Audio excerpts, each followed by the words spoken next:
Hello good people! We have another exciting review for you guys today, as always, and this review is going to be on Apple's newest product, the iPad. The model I currently have in front of me is the 64GB Wi-Fi and 3G, and in this review I'm going to be going over a lot of different stuff, like the hardware. I'm going to be going over the outside of the product, the inside of the product, the software, a bunch of other stuff, and then I'm going to be giving you guys my overall thoughts about this product, things I like, things I don't like, things I hope Apple changes in the next generation, and if you should be picking or buying this product. So without further ado, guys, let's jump right on into this by going over the outside of the product. The first thing you will notice is the 9.7-inch backlit LED display, which does look very nice and is very vivid in color and contrast.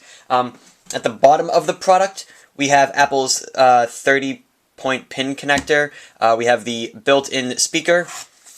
On the side, we have the volume rockers as well as the rotation lock, which I will be talking about the rotation that this product offers in a bit. We have the sleep-wake button, and then we also have the built-in microphone and 3.5mm headphone jack. On the back of the product, we have an Apple logo, which is where the Wi-Fi mini, connecting thing is in there. And as well, we have the black bar for 3G users, much like myself. So, this is actually Apple's newest entry into several different markets. The e-reader market, the netbook market, as well as the tablet market. One cool thing that this has is, as I mentioned, the rotation. I can view it in portrait mode, much like this, or I can rotate it into landscape mode, much like this. Now, I think the biggest criticism that this product has gotten is that it looks like a giant iPod Touch. If you already have an iPod Touch, why would you need to purchase this? It's just a bigger iPod Touch. Although that may be the case, it may look like a giant iPod Touch, the experience that you get while using this is much different than an iPod Touch or an iPhone. And you will see that, right? I'm just going to open up my mail.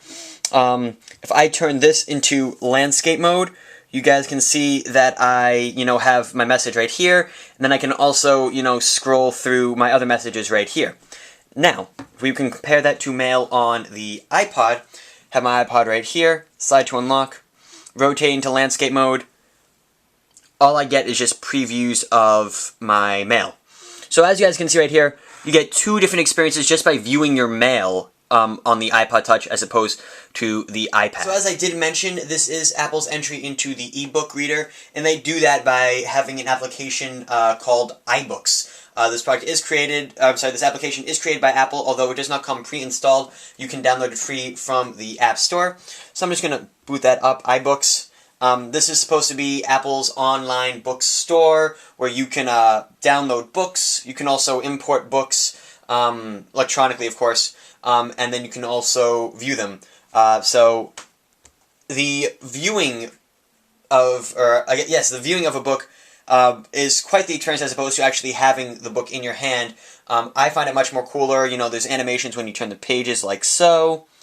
I can adjust text size and fonts. I can also, adjust the brightness if I needed to. One thing that I like about this that a book does not have is this search feature where I can actually search for part of a book. So for example, if I was doing a book report, and this actually has happened to me, if I was doing a book report and I needed to know, where this part is, if I needed to quote it or something like that, instead of having to flip through pages of a hard copy, I could just type in, the phrase or something on that page, and it'll jump right to it, and then there'll be no issues. I won't have to, flip through pages and spend all my time doing that. So that is a useful feature that does not come, with a hard book. And then also I'm just going to briefly show you guys the bookstore. There is a lot of books on here, guys, so don't worry about that. And of course, new books are coming. I believe every Tuesday Apple updates all their iTunes stores, app stores, and now the iBookstore. Although not installed on my iPad, Apple has also created a more mobile version of their iWork suite to be used with the iPad. If you guys are interested in seeing a review about those three applications, I will have links in the sidebar linking to them. But a lot of people have actually asked about the type of apps Apple has available in their iPad store, and if there are a lot of them, or if you should wait a little bit before purchasing your product for lack of apps to use. That is not the case. Apple does have a lot of apps available in their store for purchase. They have, your Twitter client, to-do apps. They got a bunch of stuff. They got different word processors. They have apps that you can even print off this baby. They got a bunch of stuff. Although they are lacking in some very popular apps, and a perfect example would be Facebook. There is no iPad version of Facebook, so if you do have the Facebook app, you will have to view it naturally as you would on an iPhone, where the resolution, as you guys can see, is not that great. However, Apple does allow you to double the pixels of any iPhone applications that it does fill the screen of the iPad. But there will definitely be a lot more apps to come in Apple's iPads. Typing has also been brought up as a possible problem, and maybe not even a problem. So I'm going to be going over the typing. You can type in two different ways. You can type in landscape and in portrait.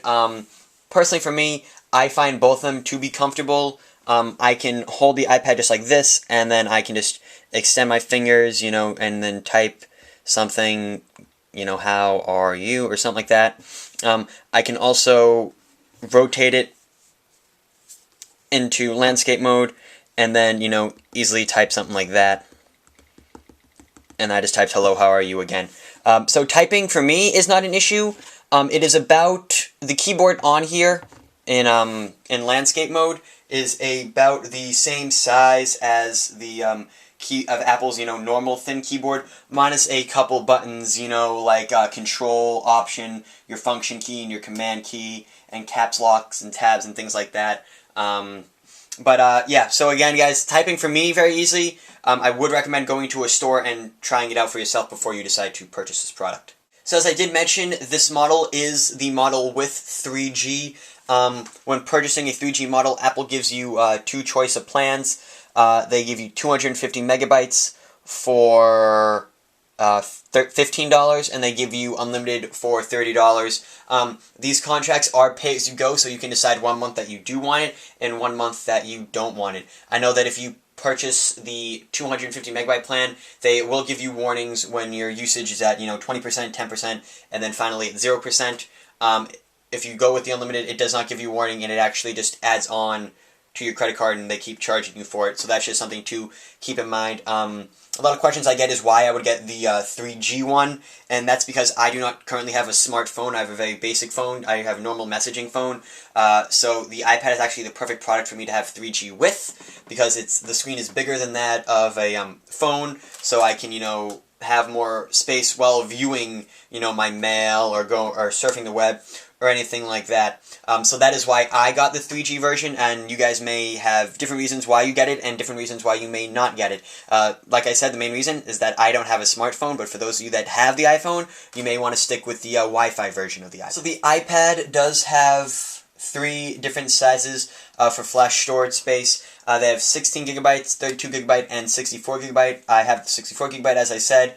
The base model for that, so the base model would just be, the 16 gigabyte with Wi-Fi. That is $4.99. 32 gigabytes is $5.99. 64 gigabytes is $6.99. And if you plan to get the 3G version, just take the baseline. So take the $4.99 and then tack on an additional $130 to that. So the price for the 16 gigabyte with Wi-Fi and 3G is $629. So the question on everyone's mind is, should I be getting this product? Well, the things that I like about this product is that it does have a very friendly user interface, as do most of Apple's products.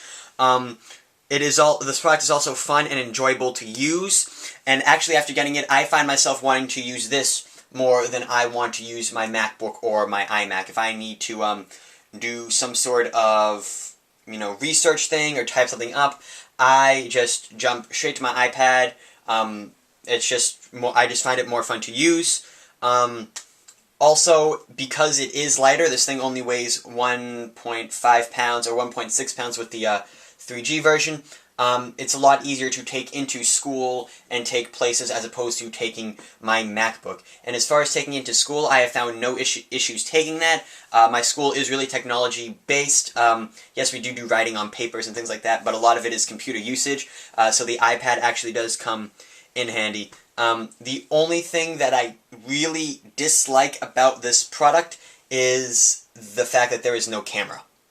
I think if they added a camera, this product would appeal to a lot more people. But as I'm sure with Apple, because the way you do business, especially in the technology industry, is that you plan out what the final product will look like, and then you decide when you're going to release new features. So I do see Apple eventually tacking on a camera to this, but the question is, when will we do that? Only time will tell. A problem that a lot of my friends said that they didn't like was this black rim around the screen. They didn't understand why it was there. They thought that the actual viewing screen should just take up the entire 9.7 inches. And I explained to them that the reason why they don't do that is for holding it. If you were holding it right here, you'll see that my thumbs rest on that border. Even in landscape mode, my thumbs also rest right on that border. And the reason why that border is there is so that when you put your fingers onto the iPad, you're not accidentally clicking on something or something like that. So the border is more there to prevent you from clicking on stuff that you don't mean to click on, as opposed to be a nuisance and take off part of the screen. So should you buy this product? I say yes. You may say no. Really, and that's really the case with any product. You have to use it to find out if you should buy it or not. So I highly recommend you go down to your Apple Store and try out one of these products. If you would like to wait for the second generation and see, what new features they add, by all means, go right ahead. Maybe they'll add the camera in the second generation. But as I said earlier, only time will tell. My name is Matt Fisher. I hope you guys did enjoy my review of Apple's iPad. If you guys would like to follow me on Twitter, my Twitter link will be in the sidebar. My Twitter is actually at Fisher12. Also, guys, make sure to check out my website. I just redesigned it. New content up there. I got a bunch of wallpapers up there for the iPad, for your desktop, for your iPhone and iPod Touch. Bunch of stuff up there, guys. I'm also going to be having some exclusive videos, for the iPad and other tutorials up there. So make sure, you guys go check that out. Go subscribe to the RSS feed. Again, guys, hope you guys enjoyed this video. My name is Matt Fisher, and I hope to see you guys in my next video. Take care.